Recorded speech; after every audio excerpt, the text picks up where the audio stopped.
Hello everyone. On behalf of Ayato and Thammasat University Libraries, I'd like to welcome everyone back to the second day of the Innovation Management Seminar, What's Now and What's Next. Our first speaker of the day will be Ms. Imogen Garner. She's the former president of the Australian Library and Information Association.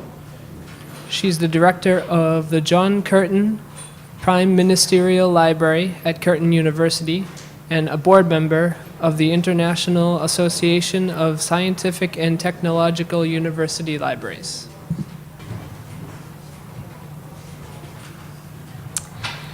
Good morning, everybody. I hope that you all had a good rest last night and a really enjoyable day yesterday. I thought the papers were fantastic and really enjoyed what I was learning about what was happening in other countries, and I hope that I can make a small contribution about what's happening in Australia today. Can I just check at the back, can you hear me? So, thank you. So to start with, this is a picture of my library. I don't actually intend talking about my library very much this morning, but I thought that I needed to make some recognition of it, seeing as my library is contributing to my trip here this morning. I come from Curtin University. I'm the university librarian there, and Curtin University is named after John Curtin, who was the wartime Prime Minister of Australia, and had, in fact, quite a major impact in terms of where Australian troops ended up fighting in the Asia-Pacific region. Unfortunately, he died before the end of the war, and he is viewed in Australia as one of the all-time great Australian Prime Ministers. So that's why our university is named Curtin University.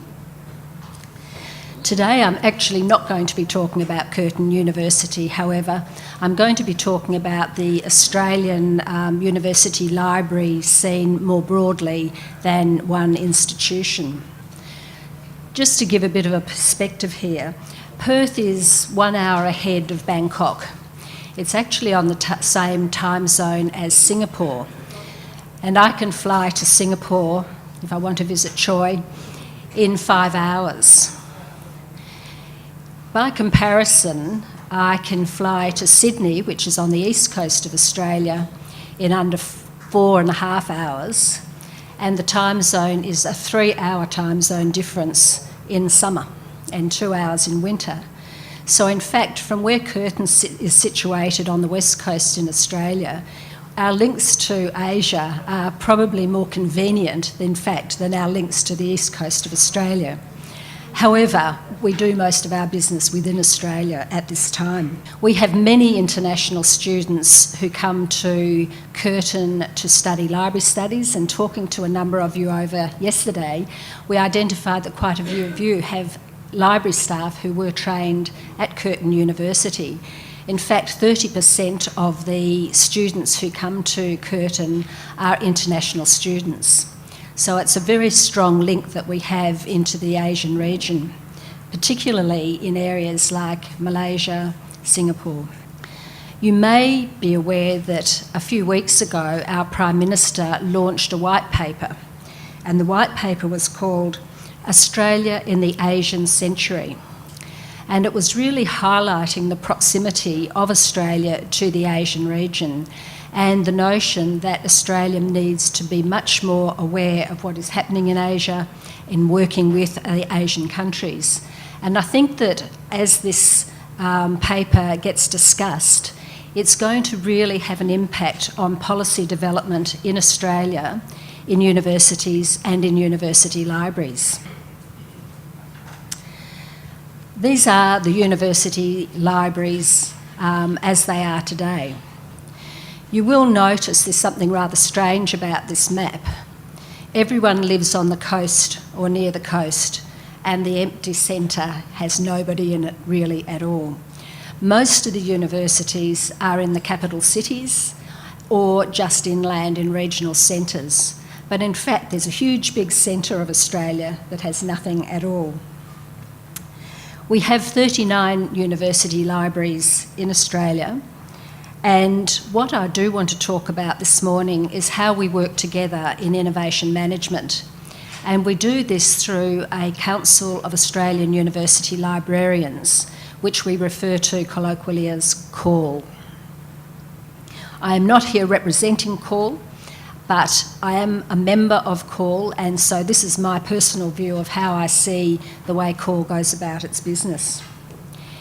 It first met as a group, informally, of university librarians way back in 1928, and by 1965 had established itself as a committee. But it wasn't until the late 1980s that there was a growth in the numbers of universities and university libraries around Australia, and the council was established to really form a collaborative and cooperative group of university librarians. Although we're a big country, we have very close ties with each other, even though, as I explained, for me to go to Sydney is more difficult in many ways than to go to Singapore. We still do work very closely as a group of 39 university libraries. And I will go through some examples of this during this talk.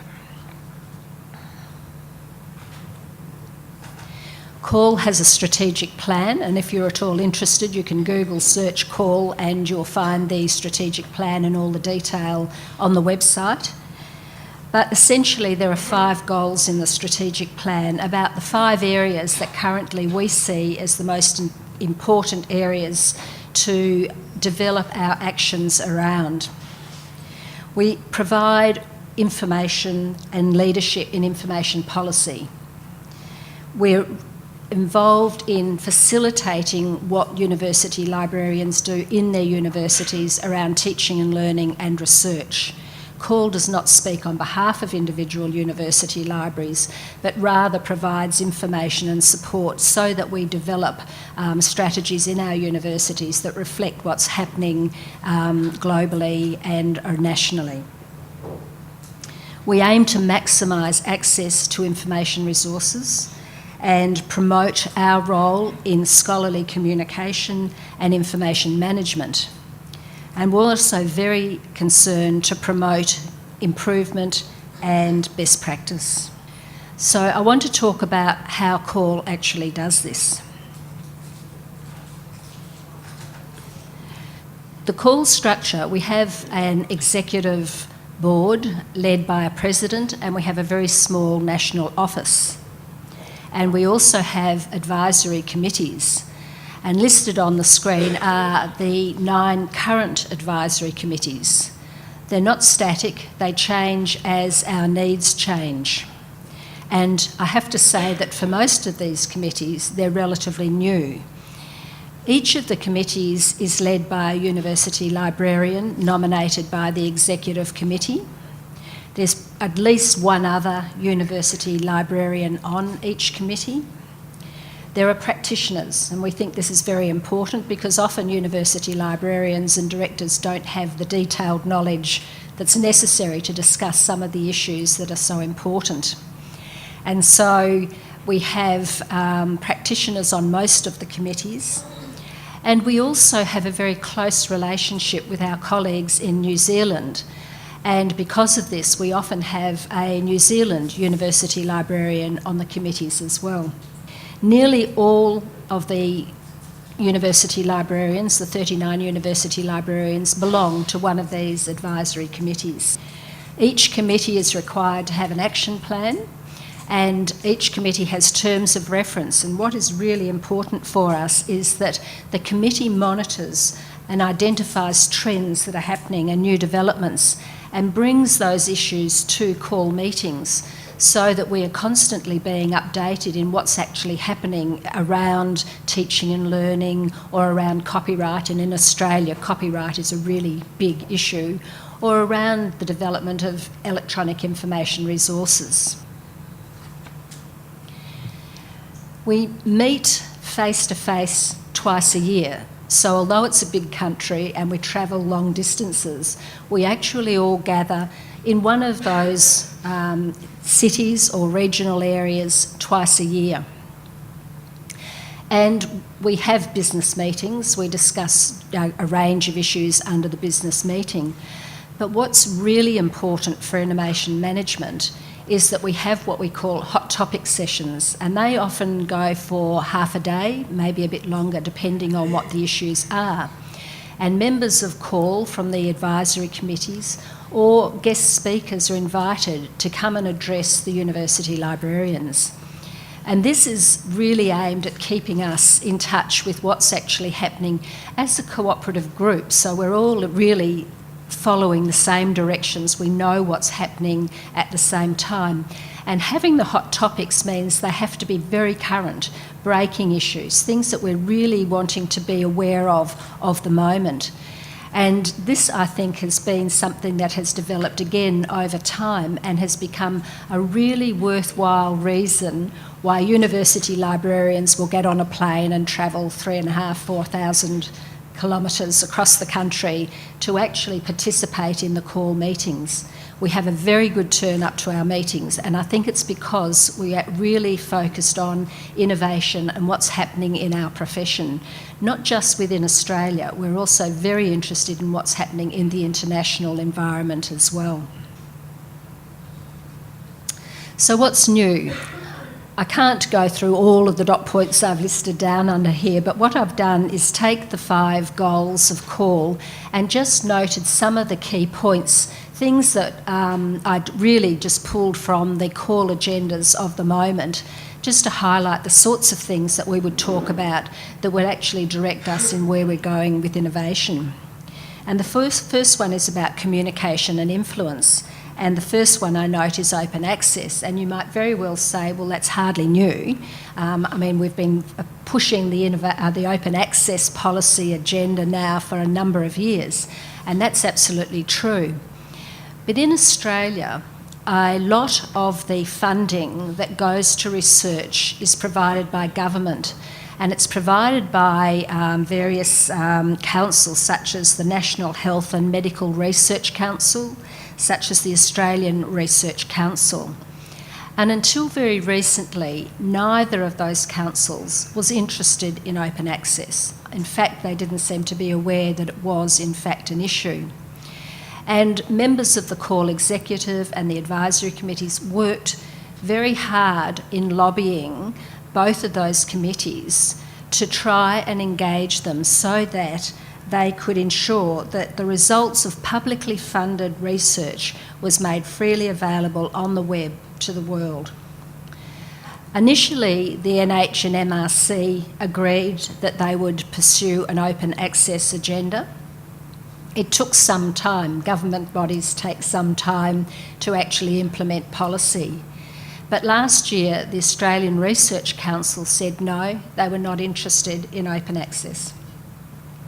However, they had a change of Chief Executive Officer, and as a result of that and more lobbying, including the work of the CALL members, the Australian Research Council has now also agreed that the results of publicly funded research will be made freely available on the web. And I think that that's a really important achievement for a group such as CALL, and no individual university library could achieve that on its own. It really does have to be a collaborative effort. The second one is the Theta Conference.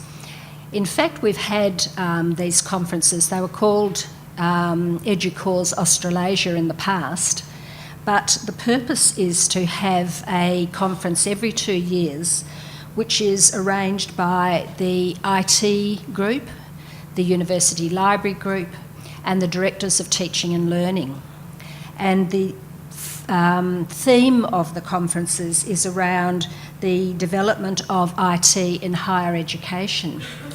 And this is an incredibly important forum for IT professionals, university librarians, directors of teaching and learning in our universities to come together to look at what's really happening around IT in higher education.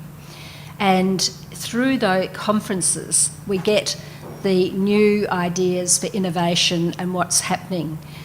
And it's quite interesting that often we see people at the conferences from our own institutions who we don't actually see on our own campuses. So in fact, these conferences are very valuable in a number of ways for us. And we are also committed to engagement with higher education libraries.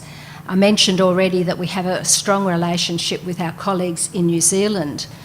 And it occurred to me when thinking about the government's new white paper on the Asian century that really it's probably time for CALL to start considering what our relationship is with a group such as this, such as the ASEAN University Network or CONSUL. Is there an opportunity for us to start thinking about working together on innovation initiatives? And so Ainsley and I, who are both members of CALL, will be taking this matter back to have conversations to see if there is an opportunity for us to take this idea further. Teaching and learning, or learning and teaching, is a significant issue in Australia. I'm sure it's a significant issue in your libraries too. It's, in our case, all about student engagement. It's all about ensuring that we meet the needs of our students in a time of significant change. It's all about learning anywhere, anytime. It's all about how we deliver our services online to mobile devices. It's all about the competition. We're probably all aware of the development of MOOCs, the massive open online courses that are now being launched by very prestigious universities around the world. And how are our institutions going to respond to that challenge? What is it that we're going to be able to offer? What value add are we going to provide that actually means that our universities remain competitive? And the library has a really significant part to play in that. We have been in the business of online for a lot longer, in fact, than many of our academic colleagues. And I think we understand what is actually involved in trying to deliver services and resources in an online environment. But I think it's an ever-changing environment, and I think that we have a lot of work to do working with our colleagues in academic areas. One example is around the e-book textbook. There's massive change happening in that area, and within CALL we noted that it's no longer a textbook and it's no longer something that publishers want libraries to be engaged with. And CALL, through one of the advisory committees, commissioned some research from an academic to write a paper for us on where e-textbooks are going, what the current state is and what the future looks like for us. Because the way they're being developed by publishers who are aiming to ensure that they retain their revenue streams is really a challenge for university libraries, and it's an area that affects all of us. It's a global issue.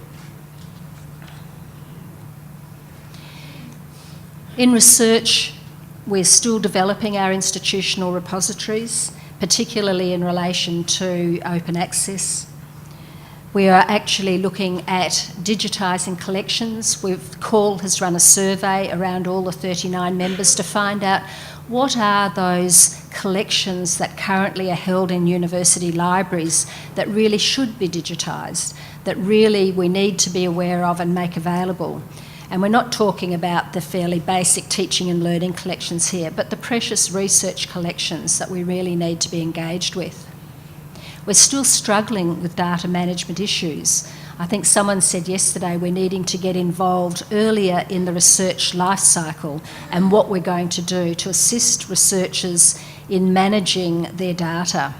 And that does involve a lot of research training, both for our library staff and for our library staff working with academics. In information resources, I've mentioned the e-books and e-textbooks, but what CALL does also is negotiate with vendors on behalf of the university libraries. We buy quite a few of our databases collectively to try and ensure we get the best prices for our libraries. We also monitor prices. We're all aware that prices in this area rapidly increase, and we really need to keep an eye on what's happening there, and one of the committees actually does that on our behalf and alerts us when things are looking like there's various publishers who are increasing their prices substantially. We've done a review of interlibrary loan and document delivery because, again, that's an area that's changing significantly. There's far less call for document delivery with the growth of databases, But in terms of interlibrary loan, there's still a demand for those books that we hold in our research collections, that they're never going to be electronically provided. And we're wanting to get an understanding of what the current landscape is. We already have a national borrowing scheme. Any student in Australia can enrol in any university library in Australia and borrow from that library. But from the beginning of next year, we're extending that, so we're going to include all the New Zealand libraries as well, and that we see as moving in a positive direction. And in terms of library publishing, a number of the university libraries are now taking the notion of the institutional repository to the next step and looking at how we disseminate products for research in universities.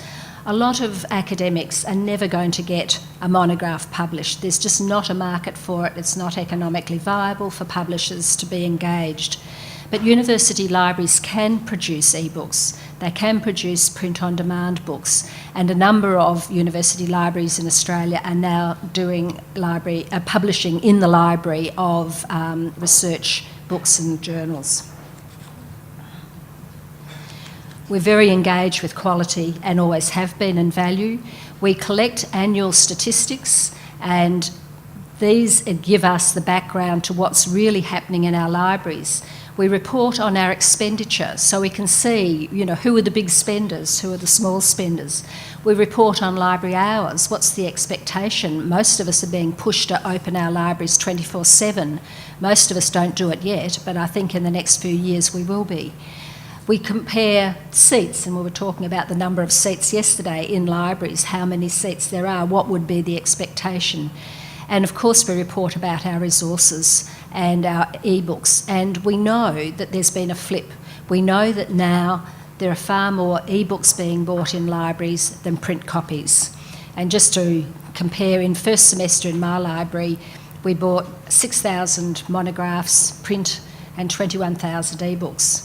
And I know that doesn't compare with Oxford, but in terms of seeing the change from being the print environment to the virtual environment, I think it's already happened. I just want to mention very briefly, in the last couple of minutes, one of the subgroups that we have also established. In Australia, we have various subgroups of libraries, and this particular group came out of what were the institutes of technologies around Australia. And they all became university libraries or universities in the late 80s and early 90s. And we, as a group of university librarians, get together by teleconference and face-to-face and work on a subset of the activities that CALL engages with. So we don't aim to repeat what CALL does, but we do aim to add value to the technology libraries that are within the network. And the dots there represent Curtin in Western Australia, the University of South Australia, RMIT, UTS in Sydney, the Queensland University of Technology. And then we have two partners. We have partners with Auckland University of Technology in New Zealand and Nanyang Technological University in Singapore. And we have a planning day once a year. We're about to have it at the end of November in Adelaide. The purpose is to work on collaborative projects that are smaller projects than what we do within CALL. We exchange information. We have a very similar profile as a group of university libraries, and we speak a common language, and that really helps us. We do a lot of benchmarking with each other, so we try and find out who is the performer in relation to library spaces, what they do well, how can we learn from what others do well, but in a smaller group. We do study tours, we do workshops for a smaller group, and we also offer each other consultancies for free. So instead of having to get a consultant to come in and tell us what we'd like to find out about our library, we volunteer, if we have someone appropriate within one of our institutions, to come and do that review and support the libraries in the Latin group.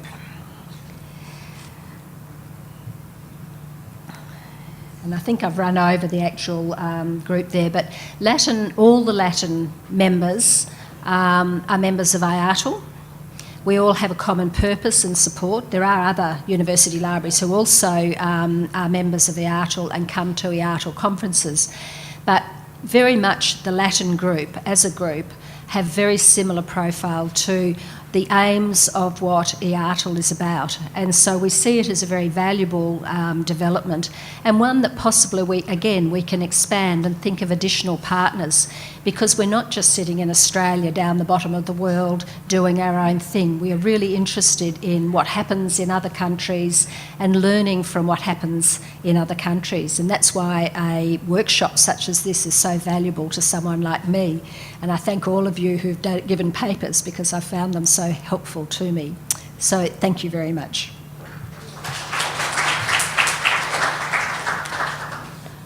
Our next speaker is Mr. Choi Fat Chung.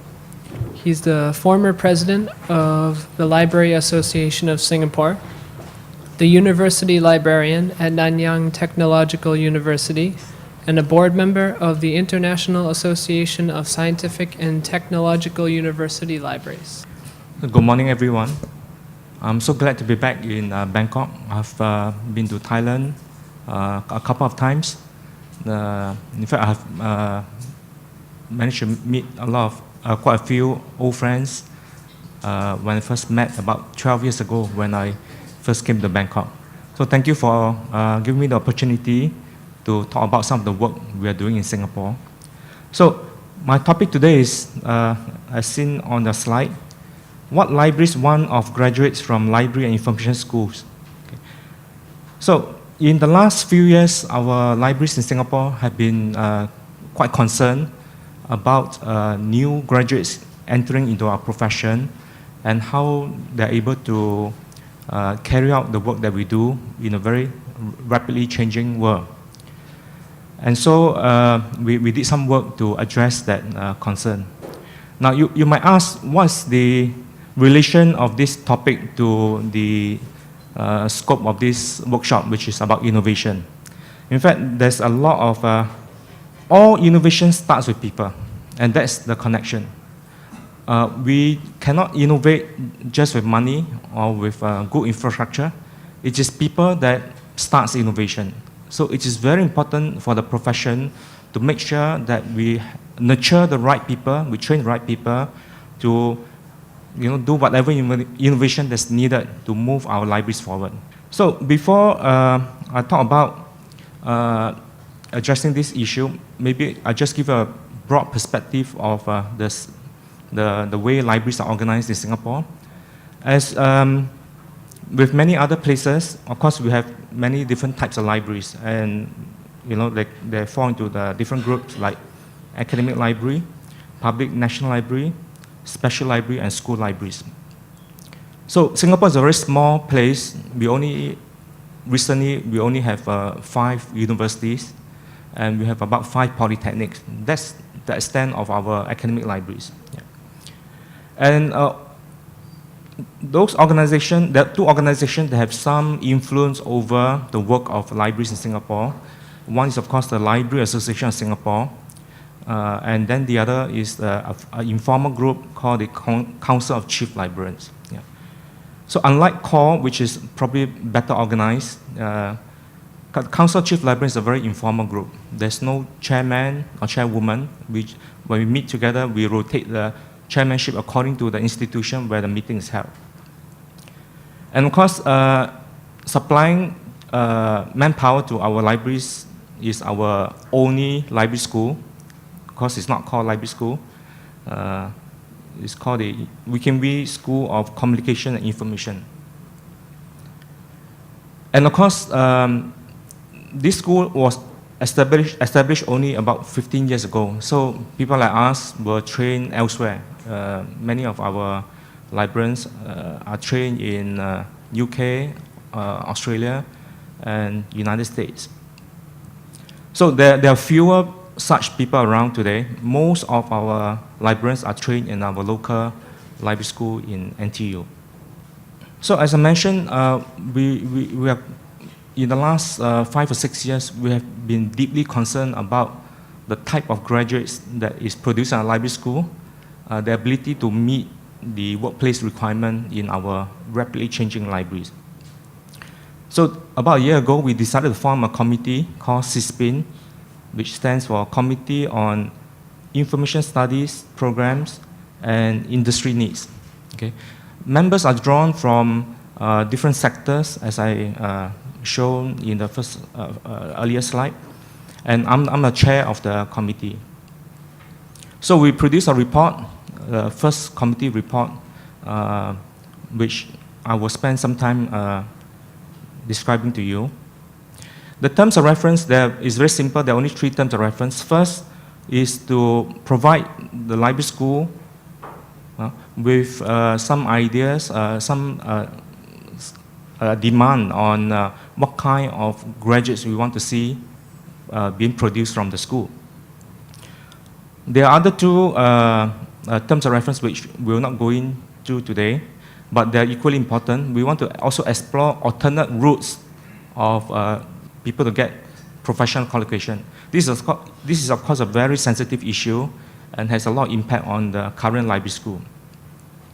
And we are also making recommendation on setting up accreditation of the whatever institution that is going to provide library science training.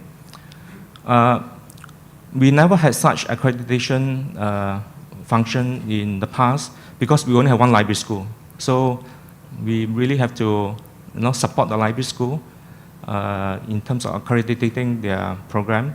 But I think it's time for us to put more pressure on the school to meet the needs of our libraries. So in coming up with our recommendation, of course the first question we ask is, what are librarians for? What do libraries do in this new era? So we have deliberated on this in this committee for about a year. So we want to look at the broader functions of libraries, not the working level. So we believe libraries are the domain of library operations, really our collective memory, not of Singapore, not of Asia, but the whole world and the whole civilization. That is the remit of librarians. And our job is to preserve, transmit, and promote the use of this collective memory. So people use collective memory over the last few thousand years, to advance, to progress. So libraries, in some sense, enable the advancement of knowledge through provision of this collective memory. So if that's the case, then what are the core competencies that we need to do this work? This very important, noble work that we have been doing for 2,000 years. So we came up with 6 areas of core competency which we feel is essential to the work of libraries and librarians. Now, we are just concentrating on core competency for entry-level professional. Okay? We're not talking about people who have been in the profession for many years. So this is important to note. No? And of course, everybody has their own idea of what's important for librarians. So if we collect all these ideas together, it will take students 5 years to complete the program. So that's not the idea. The idea is to just focus on the core areas, and then let the library school decide, how to carry out the program to ensure that they produce students with this knowledge and expertise. So I'm going to go through these 6 areas briefly. Okay, first, most important knowledge and skill that we feel is important is for the graduate to have the ability to carry out and guide users in building up domain knowledge in specific subject areas of discipline. Okay. So let me elaborate. So if we agree that our domain area is helping people make use of the cumulative knowledge and providing resources and tools for them to do that. Then we need to understand how accumulated knowledge, how knowledge is accumulated in the past and in the present. So we need to know, librarians need to know how a body of knowledge is built up. Right? Because whatever discovery, advancement, and understanding and learning that we need today is really through using all this body of knowledge that's been built up in the past. So of course, each discipline and each field is unique in terms of how they build up their body of knowledge. So for example, the way that a physicist create knowledge, the way that they store and disseminate knowledge is very different from historian, economists, or even fellow scientists like chemists and biologists. So we want our students, the graduates, to understand these different processes. And of course, in today's internet and digital age, one would feel that that is the function of providing accumulated knowledge by libraries collection is somewhat less important. But to some extent, that may be true, but of course, with digital information, it also creates a whole new different environment that is that is new and which we need to find ways to understand. So, despite easy availability of information by people, I think it is more difficult for us to, to make use of all this accumulated knowledge in the past. So if you understand how the body of knowledge is accumulated, we will understand how the different kind of literature is structured in various disciplines. Okay? And from this, we will be able to help our users, or even help ourselves, to learn and to do research. So for example, a library is a fantastic place for you to start from being a novice to become an expert. You will understand the different kind of literature. You could be ignorant, in nanotechnology, for example. But by going through step by step, going through a tertiary literature, going through the secondary literature, and then to a primary literature, we could make ourselves into expert, maybe not in one day or 1 month, but over a period of time. So we can impart that kind of skills to our users so that they find tremendous value in our library services. Second big area is on teaching information skills and providing information services as expert information seekers. And particularly, today's librarians need to have strong skills in discerning reliable, accurate, and authentic information. So of course, all librarians feel that this is their area of expertise, information seeking skills. In fact, most of us became librarians because we are interested to develop this very important skill set. But of course, in today's environment, through internet, users do information seeking themselves. They don't need us to interfere. They don't need us to mediate.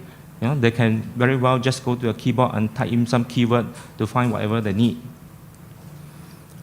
But of course, having a lot of information doesn't mean, or having easy access to information doesn't mean that it is easy to find information. In fact, on the contrary, the more information you have, the more difficult it is to discover the information that you need. And actually, this is reflected in many libraries' statistics on reference services. We note that there are lesser transactions in our reference services, but there are more difficult questions that are being answered by our librarians. Okay? So it shows that people, despite having Google and other internet search engine, it doesn't meet all their needs. There are some points in time where they need to the need expert assistant in fulfilling the information needs. So librarians today must be better information seekers than our users. Okay, we must be much better than them. If not, then what's the point of them coming to us? If we just blindly type in a keyword like every users do. So librarians must have higher skills in this area of work. In fact, information seeking is not a mechanical process. It's not about going to the Google box and just mindlessly type in anything that comes to your mind. Information seeking has to be a holistic process. Okay? So people who are good in information seeking have lots of strategy before they even type in a keyword in the box. They have to think through mentally what's the outcome that they want from the search. And then after that, they have this strategy. While they're searching, they have to have different kind of tactics to navigate the search process. So information seeking is much more holistic if it's going to be done fruitfully. Of course, as I mentioned just now, there are tons and tons of information available to the user today, but it's much more difficult to discern what information is useful, what information is authentic, what is accurate, what can be relied upon. So we have to develop new skills to help our users or help ourselves to be more discerning about the different kind of information that is so easily available today. And having information is not sufficient. Able to retrieve information for a topic is not sufficient. We have to make sense of the information. Okay? So making sense of information is another new skill that I think librarians need to acquire. So by having this skill set, we should be able to deliver information services for special libraries, for example. They could package information much better. For public libraries, national library, academic libraries, knowing all these skills will help us to guide and advise our users, and also for us to teach information skills better, than other people in our respective institution. So third, ability to bring order and structure to a range of information objects and documents so that they can be retrieved, found, gathered, and used. Well, this is really about classification, right? Classification, cataloging, yeah. So, of course, this is another area where most people will associate librarians with. Yeah? Apart from taking librarians as people who stamp books and shelf things on a shelf, if they're charitable, they will say, we are experts in classification and cataloging.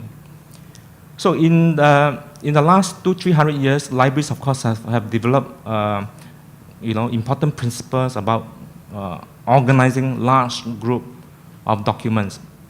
So we do that very well. Yeah. But there's one very important aspect of classification that we tend not to focus too much on. Now, classification is basically a very basic human skills, for all of us in dealing with complexity. When we don't understand certain things, we tend to group things together. And by grouping things together in a smaller group, we gain a better understanding of the situation. So I think this aspect of classification is important for us to develop. So there will be a continuing need for our students to be skillful in the traditional library classification and cataloging, but I see that diminishing over decades or maybe even years. Okay.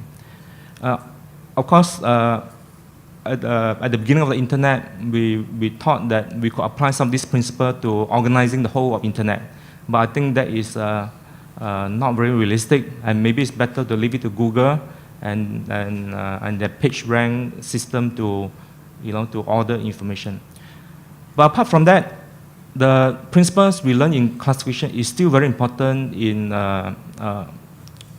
new areas of work, in non-traditional work, in work which we increasingly do with our users. As I mentioned before, the skills in organizing information to make sense of the world is a very important part of our tradition. So, increasingly we'll see librarians, this is what we think, the librarians working together with smaller groups of users. And when they do that, what kind of skills can they offer value to this group? Okay? I think one of those skills is the ability to look at, desperate amount of information and making sense and organizing them, coherently. So having these skills is important. We need to continue to maintain that mainstream job of classification and cataloging, but we can add value through our better understanding of classification. In fact, if you are good at classification, you probably will be better in creating lists, doing presentation, structuring publication, and even holding exhibitions. And increasingly, we can use these skills in collaborative work with our users. Fourth is the ability to source for all types of information resources through good understanding of the information industry and publishing trade. Of course, today there are many, many different types and formats of information resources. It's not just digital. In fact, even with 80% of information resources in digital, we still need to have a good understanding of other formats in print and non-print. In fact, a lot of digital resources are based on concepts that have been developed in print and non-print material. And even though digital resources are all bits and bytes, they also have many different manifestations. So we need to understand the difference between the different kinds of information resources, even though they might just appear, the same on the screen. So we need our graduates to know how librarians acquire resources. It is much more difficult now. It's not like just going to the bookshop, buy a book, and put in a library. There are a lot of intricacy in providing electronic resources. There are a lot of business models, in e-books, for example, and there's a greater need for us to be able to negotiate purchase and subscription to these resources.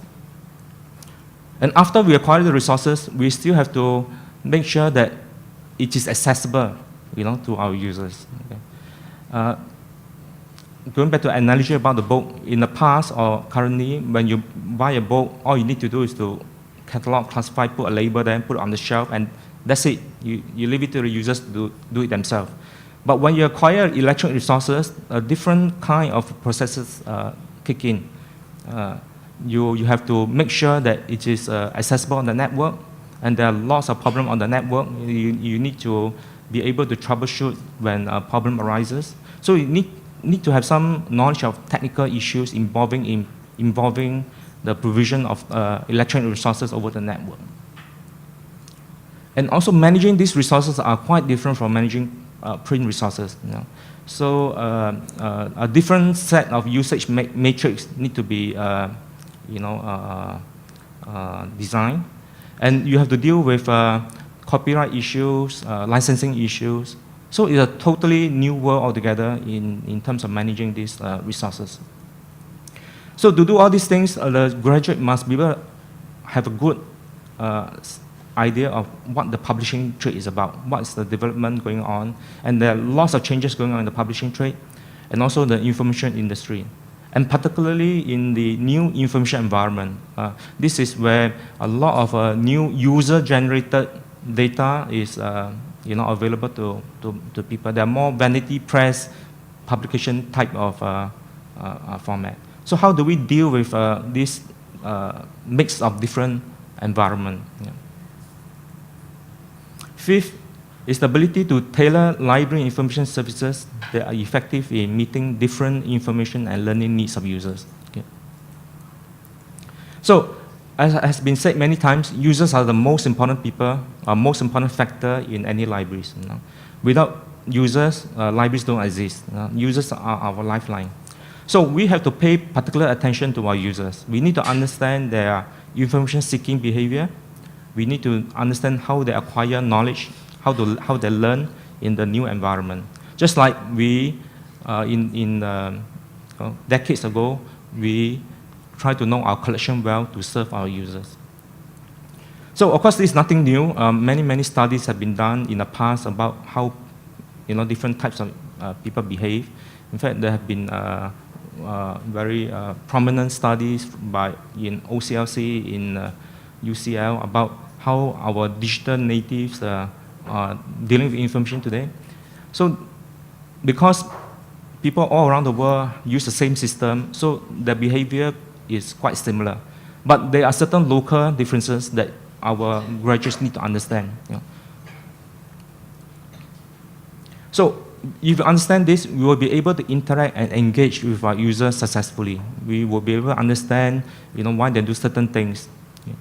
And through that, we could design better services. We can tailor our services to meet those particular needs of based on the behavior that we found from our studies. So through this, we'll be able to build good rapport and relationship, which is very important in the current library environment. Without good relationship with the users, it will be difficult, for the library to advocate its services. So a very important element of this aspect is creating awareness. Okay. So as you know, every one of us is competing for attention. Everybody, not just the young people, even ourselves, we are exposed to many different distractions in our lives. So how do we place library, as part of the spectrum of interest that they should be aware of? So this is getting to be more important day by day. So our graduates need to be able to design outreach activities. They should be good at marketing strategy. They should know how to use appropriate channels to disseminate information. There's no point sending one email to every student and faculty in your institution every week. You'll be taken as spammer. So we have to develop understanding of the different effective channel, for creating awareness among our users. Lastly, ability to apply information technology effectively to build solutions to improve library services.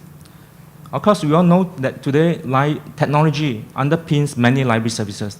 We cannot be librarians today without a good understanding of technology. Yeah. So having basic understanding will help us to develop, a better technology service in the future.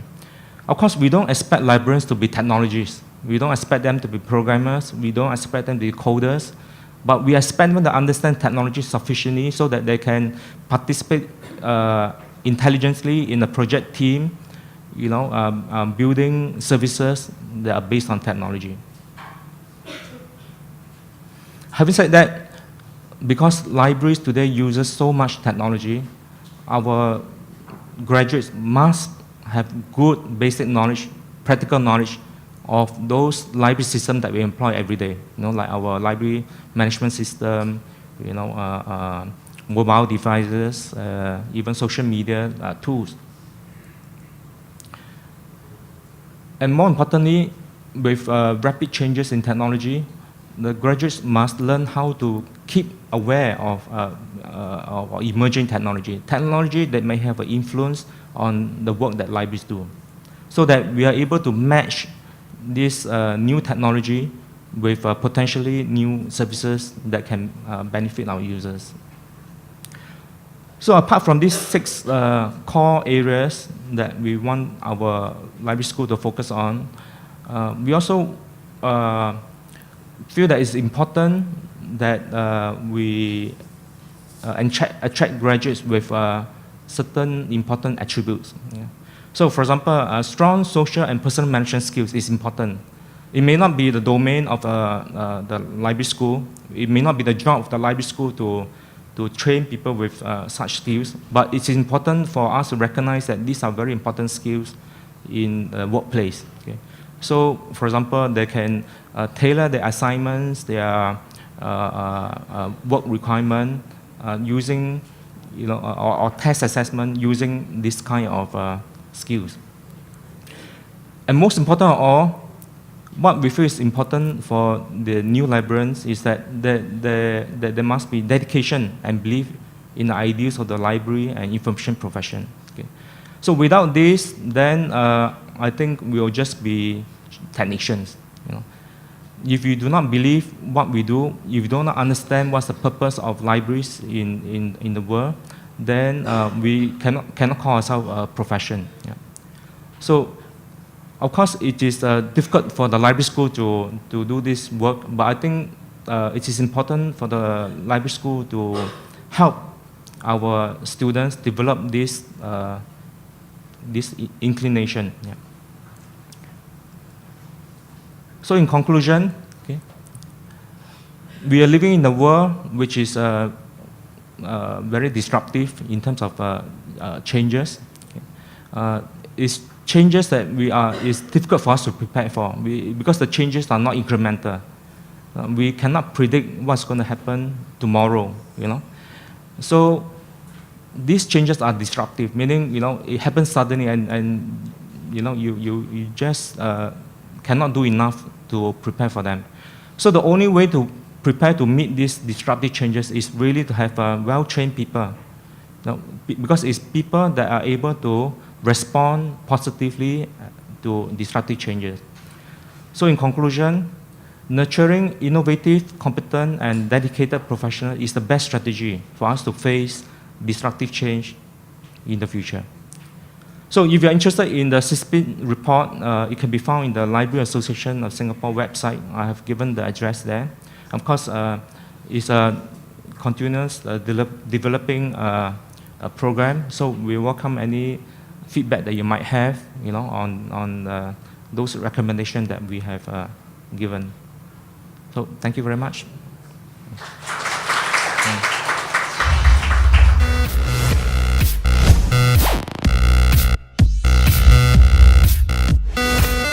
Libraries nowadays are changing from a print-based storage facility to a virtual world, where once we were seen as a storehouse of knowledge, where we organised information and made it available in a print environment. Nowadays we operate in a virtual environment where we also gather information, but we make it available very differently in a 24/7, any place, any time type of environment. Students expect the information to be delivered to them on any device, and more nowadays it's around mobile devices, and they don't expect to be required to come to a library to find information. However, libraries as a building are still very popular, are still very busy places because they offer learning spaces for students as the education pedagogy changes. In terms of researchers, they now expect information to be delivered to their desktop, and libraries facilitate the delivery of information in this way. They also are an integral part of making research available to the world through digital repositories run by libraries. The information that the researchers are producing is made widely available, and the libraries have a significant role to play in that process. Well, I think librarians today live in a very interesting period. I think we are living at that time where there's a major shift going on in the way we do our work. It is a time where the major format change is taking place. I mean, in the past, of course, we rely a lot on print, and now it's very clear that the digital formats is going to create a different kind of environment for libraries to do their work, in disseminating knowledge and learning to our users. So I can see that in the future, in the near future, there will be a lot of disruptive change going on. And I think the most important thing for us as librarians is to train ourselves well, train those people who are coming into the profession, train them with the ideals of what our profession is about, and to be able to meet all this disruptive change,